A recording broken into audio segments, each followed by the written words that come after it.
Space looks calm from here, a silent sea of stars. But for a spacecraft, this silence is a battlefield. Out there, temperatures swing hundreds of degrees in minutes. Microscopic bullets, micrometeoroids, race faster than gunfire. Invisible radiation tears through circuits like digital shrapnel. Space is trying to kill your spacecraft every second, and yet somehow they survive. How do we engineer machines that can thrive in a place where nothing alive could last a heartbeat? Today, let's step into the world of spacecraft survival engineering, the quiet war between human invention and the most hostile environment in existence. Those gold silvery sheets you see wrapped around satellites, they are not decorations, they are multi-layer insulations or MLI, dozens of ultra-thin layers of metallized film that trap or reflect heat depending on what's needed. If a spacecraft were human, MLI would be its thermal jacket, designed to keep warmth in during the cold and the sun's fury out during the heat. But sometimes insulation isn't enough. Electronics generate heat that has to go somewhere, and in space there is only one escape route: radiation. So spacecraft carry radiator panels called high emissivity surfaces that glow in infrared, quietly dumping heat into the void. The James Webb Space Telescope, for instance, uses a 5-layer sun shield the size of a tennis court to block sunlight and keep its instruments near absolute zero, about minus 233 degrees. Thermal engineers design this dance of heat like conductors of an orchestra, balancing sunlight, shadow, and self-heating with mathematical precision. Because 1 degree too hot and your electronic melt, 1 degree too cold and your fuel freezes solid. But temperature isn't the deadliest danger, the true killer is invisible. Space is filled with radiation, a storm of high-energy particles from the Sun, the Van Allen belt, and the cosmic rays of distant stars. These particles slide through microchips, flipping bits, corrupting memory, even burning microscopic holes in transistors. One single particle, one invisible visitor, can crash a spacecraft. Engineers call it a single event upset, and it's the nightmare of satellite designers.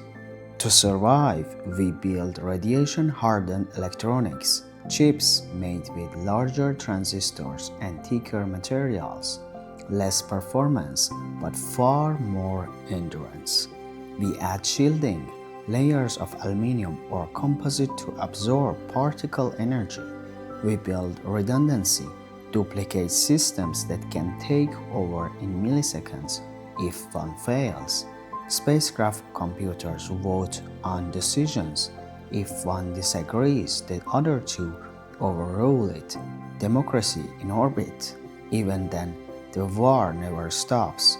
Every day in orbit, spacecraft are slowly aging from radiation exposure. Their electronics weaken like skin in the sun.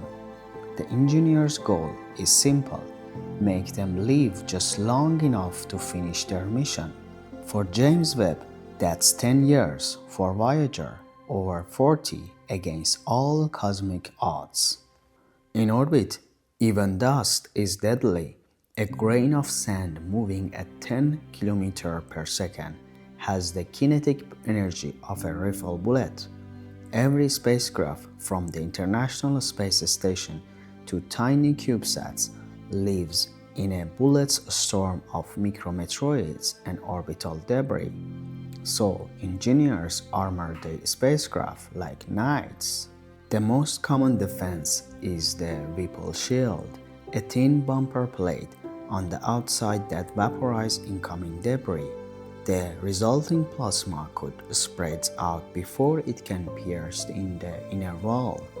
It's deceptively simple, and it saves countless missions.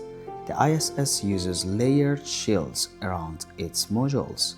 NASA's Orion spacecraft has reinforced back shells to resist debris during flight.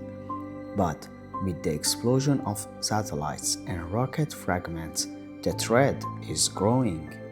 Engineers are now experimenting with active shields, electromagnetic or plasma barriers that could reflect charged particles or vaporize incoming dust before impact. It's the future of spacecraft armor. Physics meets sci-fi. Beneath the shielding and insulation lies the skeleton of every spacecraft. Its structure, it must survive two worlds: the violence of launch, where vibrations shake it with multiple Gs, and the silence of orbit, where atomic oxygen, ultraviolet light, and radiation slowly eats away at its skin. Aluminum alloys form the backbone of many satellites. Light, strong and proven carbon fiber composites, and stiffness without mass.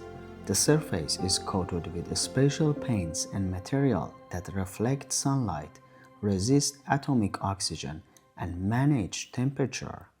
Even the color matters. A white coating radiates heat differently than gold. Engineers choose them with the precision of chemists and artists combined.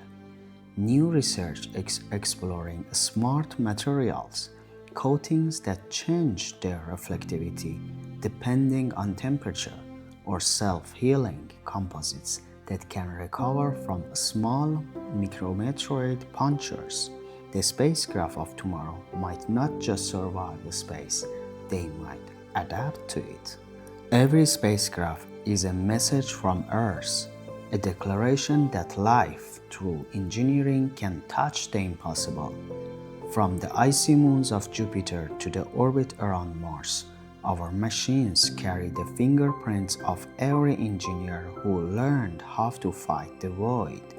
The next time you see a satellite gliding quietly across the night sky, remember, it's not floating, it's enduring, shielded from bullets of dust, guarded from radiation storms, wrapped in layers of human ingenuity, surviving in an environment built to destroy it.